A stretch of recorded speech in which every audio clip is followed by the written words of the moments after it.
What if I told you God once made an army from a valley of corpses?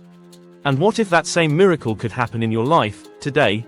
You're about to witness one of the most visually haunting and spiritually electrifying moments in all of Scripture, Ezekiel's vision of a lifeless valley scattered with dry bones, until God speaks. In this video, we'll explore the astonishing message behind this ancient prophecy, unpack why it was given at Israel's lowest point, and show how it holds the key to your restoration, even in your darkest valley. Stay with me, because what happens next defies logic, ignites faith, and might just breathe life into the areas of your life you thought were dead and gone. What's up, Kingdom Crew? You're watching the Word where the Bible lives and breathes. We go deeper each time. Tap the bell so you'll hear when the next truth is revealed. You won't want to miss it. Today we are talking Ezekiel. But what if you stood in a valley filled with thousands of sun-bleached bones, remnants of a people long dead, and God asked you, can these bones live? That's exactly what happened to Ezekiel. In one of the most chilling and hope-filled visions in all of Scripture, he's taken to a desolate graveyard of a nation, dry, lifeless, forgotten, and told to speak life into what looks like absolute ruin. It's a moment packed with meaning for anyone who's ever felt hopeless, stuck, or spiritually dry. We'll dive deep into this miraculous moment later, but to truly grasp its power, we need to start at the beginning, and understand why this vision mattered so much. Keep watching. What comes next sets the stage for a transformation you'll never forget. Ezekiel was a Hebrew prophet and priest who lived during one of the most catastrophic times in Israel's history, the Babylonian exile. Taken into captivity around 597 BCE, Ezekiel delivered God's messages to a broken and displaced people, often through vivid, symbolic visions. His ministry served as both a warning and a beacon of hope, reminding the Israelites that even in exile, God was still speaking, and still sovereign. Picture this if you will, these people were exiled in Babylon, far from the ruins of Jerusalem, and surrounded by a people broken in both body and spirit. Their temple was destroyed, the city they called home was gone. And the Israelites, once vibrant and full of faith, now wandered in foreign soil, stripped of their identity, unsure if God still heard their cries. Their world wasn't just physically shattered, it was spiritually silent. Grief hung in the air like desert heat. Many believed their sins had sealed their fate. Hope felt dangerous. Babylonian culture pressed in on all sides, tempting them to forget who they were and who they worshipped. Even Ezekiel, a priest by birth, felt the full weight of this despair, until one life-altering moment when the hand of the Lord reached for him. And when God touched Ezekiel, he didn't offer comfort. He offered a calling, one that would begin with a vision no one could have expected, and a question that would echo through eternity. Stay with me, because the moment that changed everything is about to unfold. As Ezekiel sat among the exiles near the Kibar River, defeated, disoriented, and stripped of everything familiar, something divine disrupted the silence. The hand of the Lord came upon him, not with comfort, but with a call. In a single moment, he was taken by the Spirit to a vision unlike anything we've seen before, a valley filled with dry bones, scattered, sun-bleached remains of a people long dead. This was a prophetic encounter. God was speaking through imagery so raw, so unsettling, it demanded attention. Ezekiel was a participant in a divine drama, more than messenger, chosen not for his prestige, but for his shared suffering. A priest turned prophet, he walked through the same exile as his people, making his voice both credible and compassionate. God raised him up not because he stood apart, but because he stood with those who had lost everything. And in this valley of death, God issues a command that should sound impossible: prophesy to these bones. Speak life into what has no pulse. It was a challenge, and a test of faith, and then it begins, the rattling. The bones move, connect, flesh forms, breath enters. What rises isn't just a miracle, it's a message. A vision that screams with spiritual power: God can restore what we've buried. But don't think this vision is just ancient history. The Valley of Dry Bones is a mirror, showing us what happens when a people lose their way, lose their hope, and nearly lose their faith. And yet, right there in the lowest place, God steps in and asks a question that echoes through time: can these bones live? And if you're wondering what that answer means for your life, your faith, and your future, keep watching. The next moments will change the way you see everything. That question wasn't for God's benefit, it was for Ezekiel's. Can these bones live? It's the kind of question that exposes what we really believe about God's power. Anyone can worship when life is thriving, But what do we say when all we see are ruins?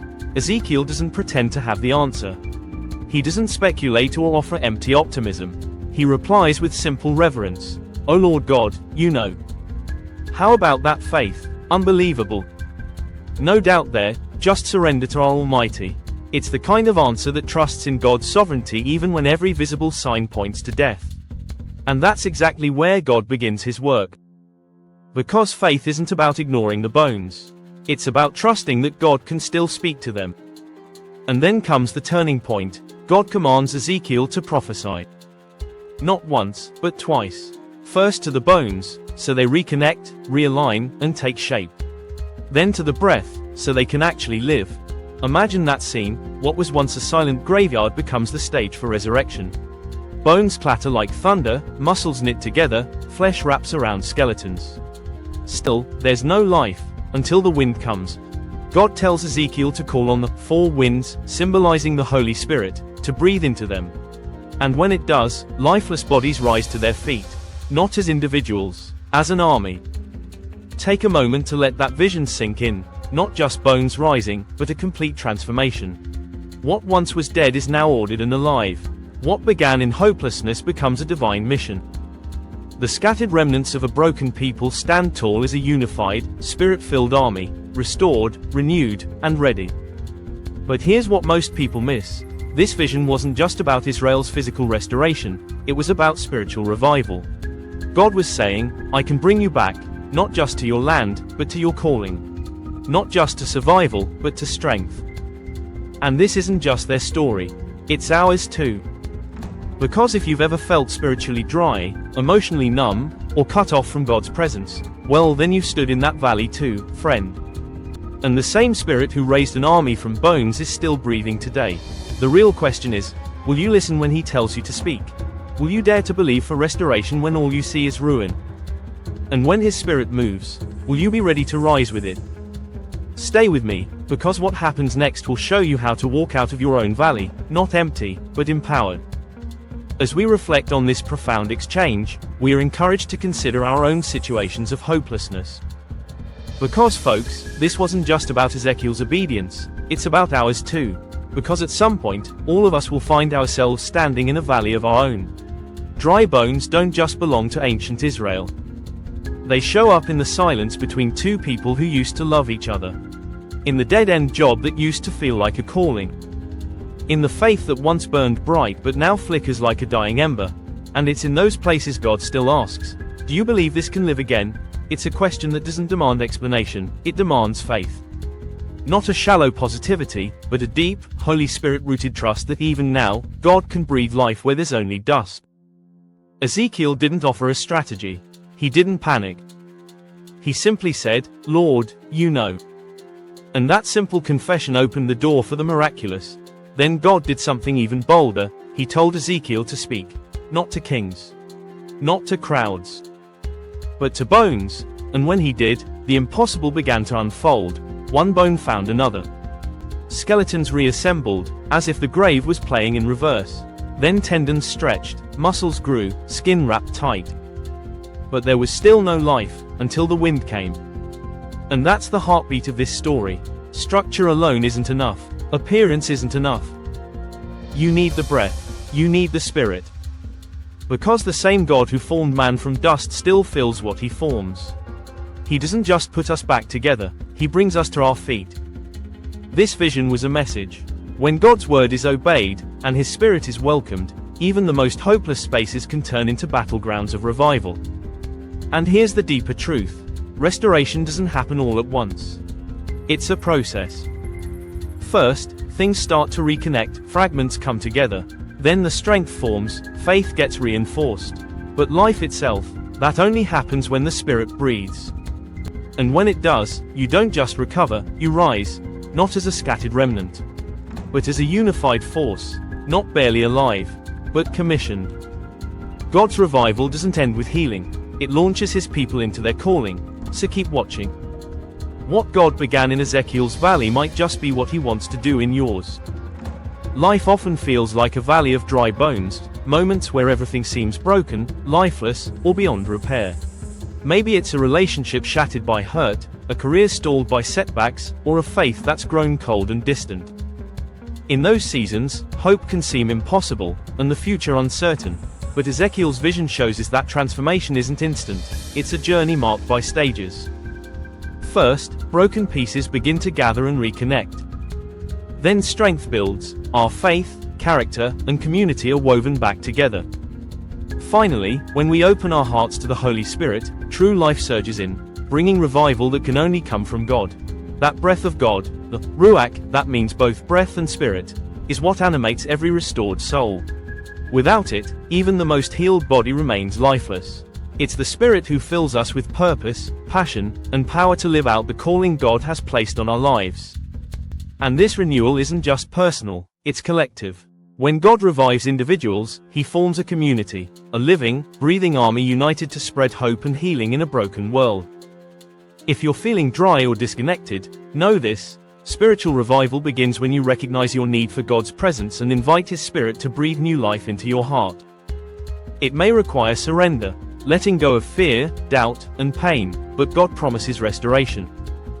He longs to heal your wounds, restore your identity, and renew your purpose. This promise goes beyond physical restoration. God's covenant with His people is holistic, mending broken spirits, healing emotional scars, and restoring spiritual vitality. Just as He called Israel back from exile, He calls each of us from our own wilderness, offering fullness of life in every area.